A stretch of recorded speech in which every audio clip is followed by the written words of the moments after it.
Hola,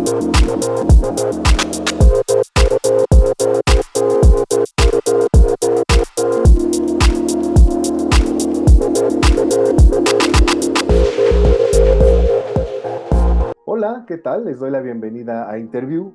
Me encuentro con la periodista Lidia Cacho, que hoy nos viene a platicar además de algo sorprendente, muy interesante, llamado El día que invadieron mi planeta, su más reciente libro.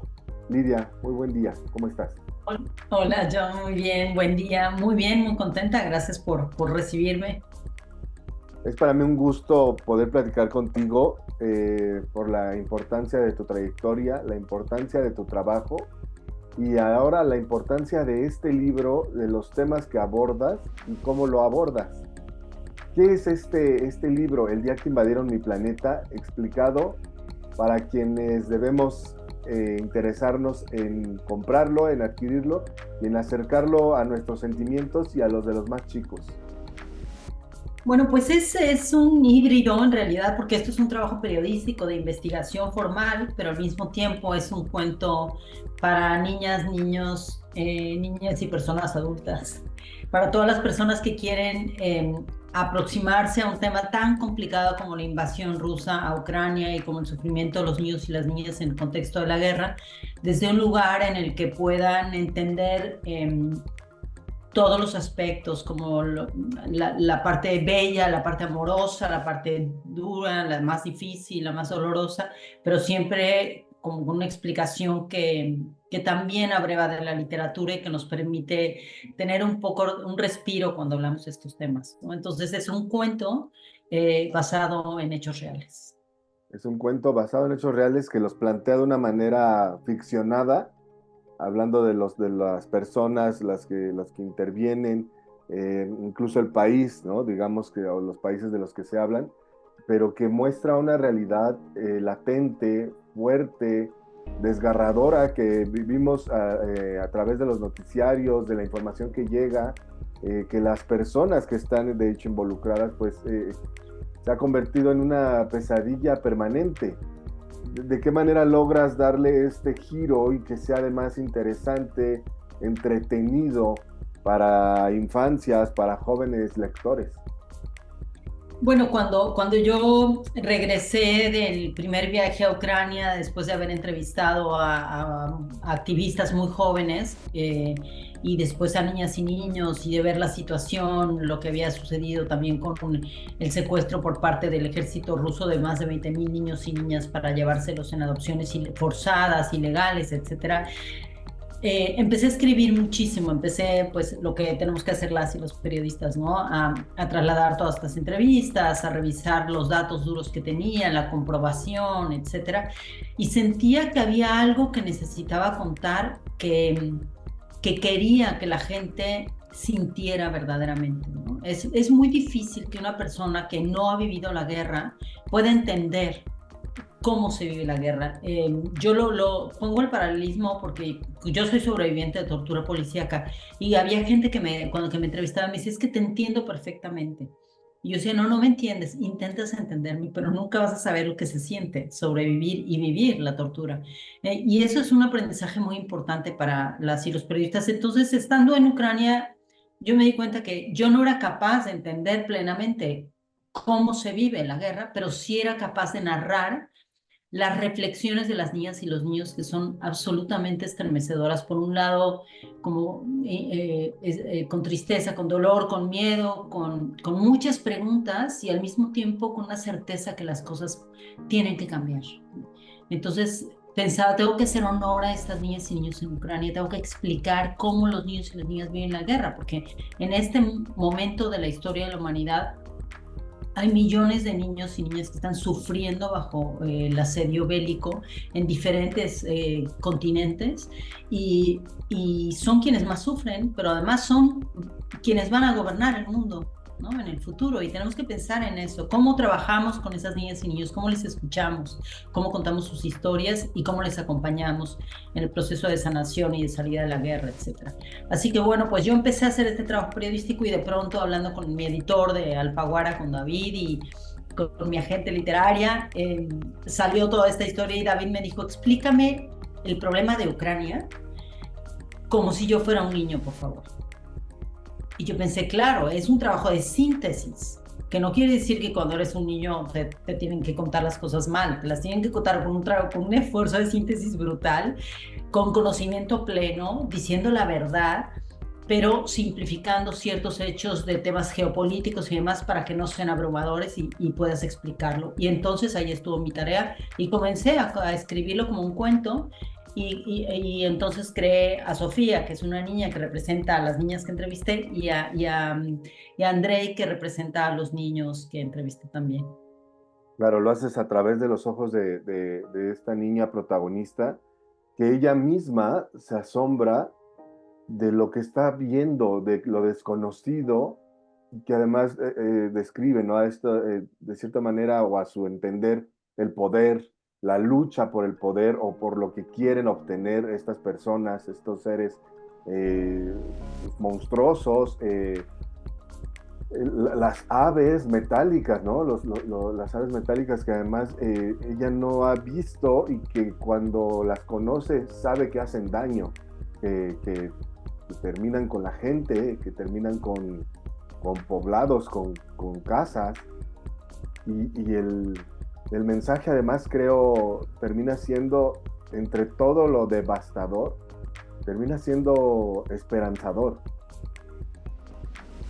Pues sí, yo creo que sí, porque eh, hay una combinación muy especial de lo que le sucede a los seres humanos, como cualquiera de nosotras. Nosotros estamos, en este momento puedes estar en tu casa sufriendo la pérdida de un ser amado, un divorcio, una separación, no sé, la pérdida económica, en fin.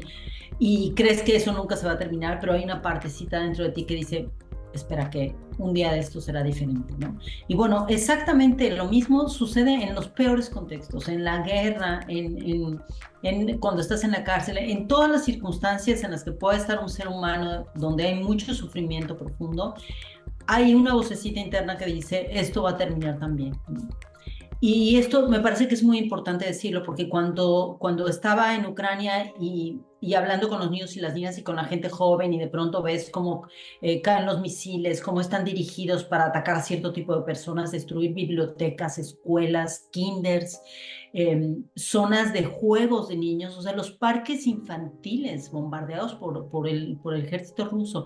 Entiendes que hay un metalenguaje, hay un discurso dentro de la guerra que es para los niños y las niñas también. Y estos niños y niñas lo entienden.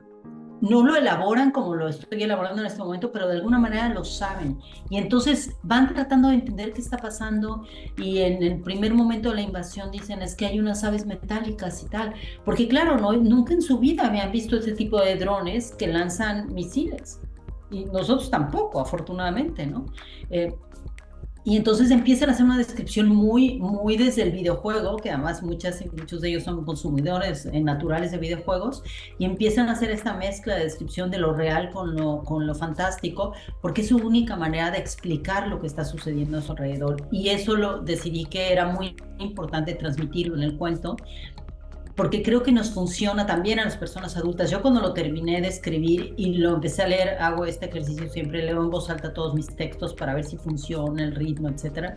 Lo empecé a leer en voz alta y de pronto pensaba, hasta yo estoy entendiendo mejor ciertas cosas gracias a cómo los niños y las niñas lo explicaron, ¿no?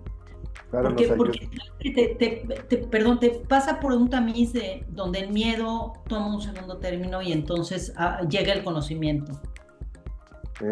Disculpa la interrupción, era precisamente para enfatizar esto, que el libro, el trabajo que has realizado periodístico y que plasmas en un cuento, además bellamente ilustrado por Esteli Mesa, habla de eso, de cómo explicarnos la guerra, cómo explicarles a los más chicos la guerra y muestra además como este documento que es entrañable, que es una carta que escribe precisamente estos niños a los líderes de todos los planetas, porque ellos consideran además que su país es un planeta o que su comunidad, ¿no? Su entorno.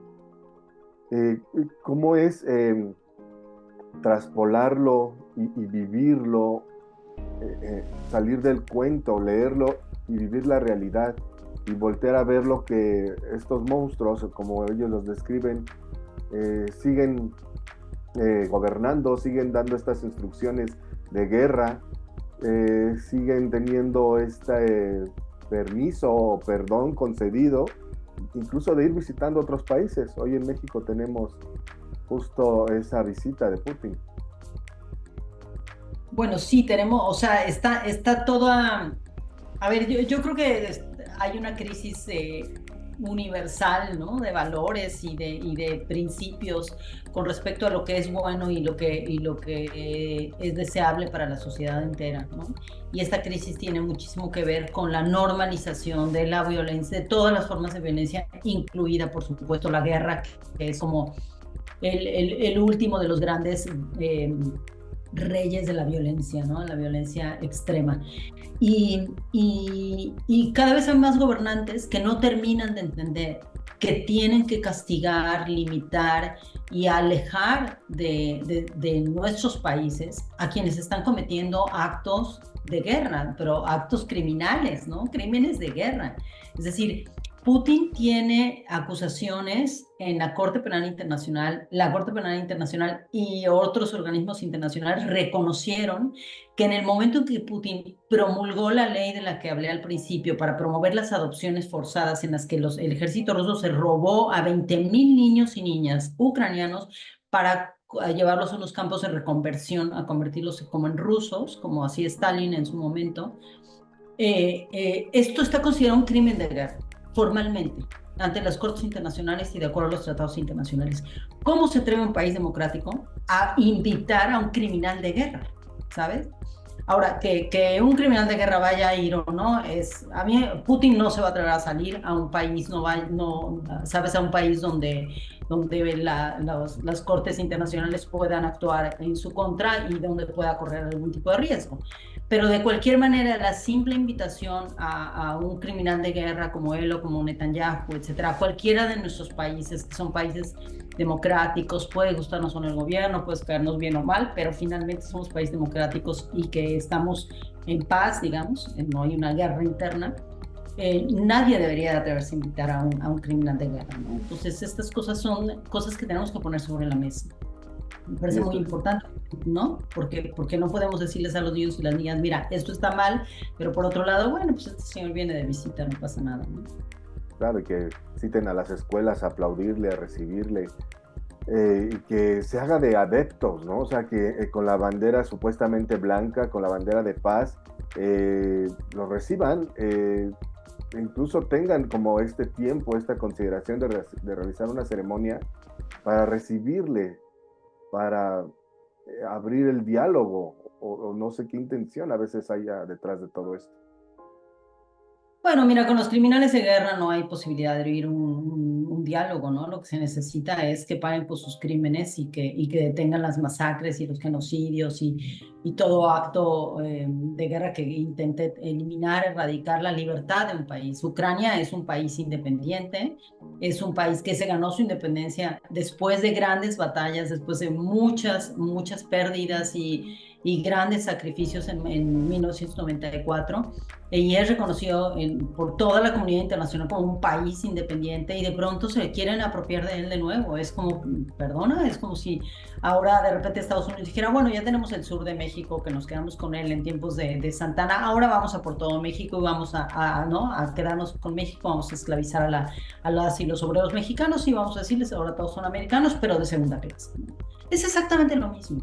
Entonces, ¿cómo puede alguien atreverse siquiera a creer que Vladimir Putin representa nada que tenga que ver con la paz, con la igualdad, con el bienestar de las y los otros? Es uno de los líderes mundiales que más periodistas han mandado a asesinar. Ana Politkovskaya fue asesinada el día de su cumpleaños, el día del cumpleaños de Putin, y era una de las grandes periodistas que estuvo siempre revelando todos los crímenes de guerra que ya estaba cometiendo desde aquel entonces. Entonces me parece que todos estos temas los tenemos que sacar a relucir, y mi libro busca que la gente pueda entender como los elementos esenciales de esta invasión. O sea, se convirtió en una guerra porque Ucrania se está defendiendo como puede. ¿no?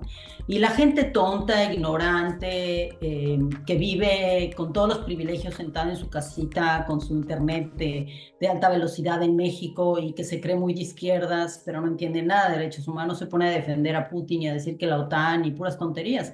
Pero que vayan y se pasen 2 semanas en Ucrania, que salgan corriendo atrás de los misiles, que vean cómo sufren los niños y las niñas, que vean cómo se quedan sin agua, sin escuelas, sin hospitales. ¿Por qué bombardeó Putin los hospitales oncológicos en Ucrania? ¿Sabe? Entonces es muy fácil sentarse a decir estupideces en plataformas y en redes sociales, pero cuando tú vas como periodista ahí a documentar la realidad de un país democrático que ha sido invadido, tienes que revelarlo, tienes que decir, esto es lo que está sucediendo, aquí están las razones por las cuales Putin quiere apropiarse de Ucrania, ¿no? Y eso está explicado en el cuento de una manera muy simple, pero al mismo tiempo absolutamente real, ¿no? Está basado en hechos reales. Lidia, ¿cuál es el camino que va a seguir este libro, El día que invadieron mi planeta? Sin duda, el reconocimiento va desde comprarlo, informarse, hacerse de él, acercarse, compartirlo con las personas que podamos y de la manera periodística en tu camino. ¿Qué sigue para este libro? ¿Qué camino estás siguiendo? Bueno, pues mira, lo acabo de sacar, está apenas saliendo de las librerías, llegó a librerías de los primeros días de agosto en toda América Latina, en Estados Unidos ya empieza a venderse en Miami y ya lo tradujimos al inglés gracias a mi gran queridísima amiga, gran escritora Gabriela Jauregui hizo la traducción al inglés, lo estamos traduciendo al ucraniano. Y esperamos que dé la vuelta y esperamos que sea un libro que puedan leer entre personas adultas, jóvenes, niñas y niños, que permite que dialoguemos sobre todo este tema, ¿no? O sea, no puedes dejar fuera de una discusión sobre la guerra las emociones, los miedos, las angustias, el sentido de pérdida, el amor, la necesidad de empatía, de colaboración en una comunidad que está en una crisis bélica, ¿no? Y el libro tiene esa intención, ¿no? Como crear un poco de pedagogía de la paz y decir, este es el problema y tenemos que detenerlo de alguna manera, no solo en Ucrania, sino el resto de los países que están en guerra. Pues esta es nuestra labor, parte de nuestra labor, darle difusión, que llegue a muchas más personas, que se enteren la importancia de este libro, el contenido y sobre todo las conciencias que estás moviendo, como siempre con tu trabajo, Lidia, el generar ahora una plática, una toma de conciencia desde la infancia, desde la familia, tal vez si es el núcleo familiar el que termina aportando para este libro, de acercarlo a los niños, acercarlo a las infancias y generar eso, la plática, la conciencia desde la familia y que esto además repercuta en muchos ámbitos. Creo que definitivamente el periodismo que realizas, el reportaje, el gran trabajo de investigación que has hecho y que plasmas inteligentemente en un cuento, seguramente encontrará el reconocimiento mundial. Desde ahora es un gusto, te decía, poder platicar contigo, poder felicitarte por este trabajo que nos entregas y esperar junto contigo la conciencia del mundo, que podamos además despertar, abrir los ojos y sensibilizarnos ante la situación que viven muchas personas. Muchísimas gracias, John. Gracias por recibirme y por esta conversación y por supuesto, por leer el libro y ya veremos, ya te contaré en unos meses qué tal vamos. Yo voy a volver a Ucrania ahora en septiembre y después en octubre, además de ir a otros países que están en guerra, pero voy a volver porque quiero ver a los niños y las niñas aquí en esta entrevista. ¿De qué manera volverás? ¿Será hablando sí de este libro, del trabajo que has hecho, de cómo sus historias han sido planteadas en un cuento, de manera más cercana? ¿Cómo va a ser este? Bueno, en septiembre voy a hablar con un grupo de organizaciones sobre todo el tema del riesgo de la trata de personas en el contexto de la guerra, que es una de mis especialidades también y que también lo investigué cuando estuve allá porque hay varias activistas que están trabajando en ello. Y es decir, las mafias, tanto la mafia ucraniana, que ha existido toda la vida, como la mafia rusa, están aprovechándose de la crisis de la guerra para aumentar el número de víctimas de trata de personas, no solo para la explotación sexual comercial, sino para otro tipo, vientres de alquiler y todos estos crímenes que cometen. Y en octubre voy a un pequeño festival literario que organizan unas amigas mías de Ucrania desde hace años. Va a ser en un búnker, como fue el año pasado, donde también estuve. Y bueno, pues vamos a hacer presentaciones de libros, a leer poesía. La idea dentro del contexto de la guerra es que nunca muera la literatura, la poesía y la cultura, ¿no? Que es lo que pretende erradicar la guerra siempre. Pues te agradezco y felicito el trabajo que has hecho. Ahora, bueno, lo más reciente es el día que invadieron mi planeta. Así es que todos a darle difusión a este video, que se entere la gente de lo más reciente que nos ha entregado Lidia Cacho, que lo adquieran directamente, puede ser de manera física, también digital, a través de Penguin, es la editorial que lo publica, Alfaguara, uno de los sellos de Penguin Random House, y pues eso, comunicarnos, abrir este diálogo. ¿Cómo podemos contactarte a través de redes sociales, Lidia? Bueno, pues sí, Instagram es Lidia Cacho, tal cual, con Y la primera. En X o Twitter estoy como Lidia Cacho sí, con SI al final.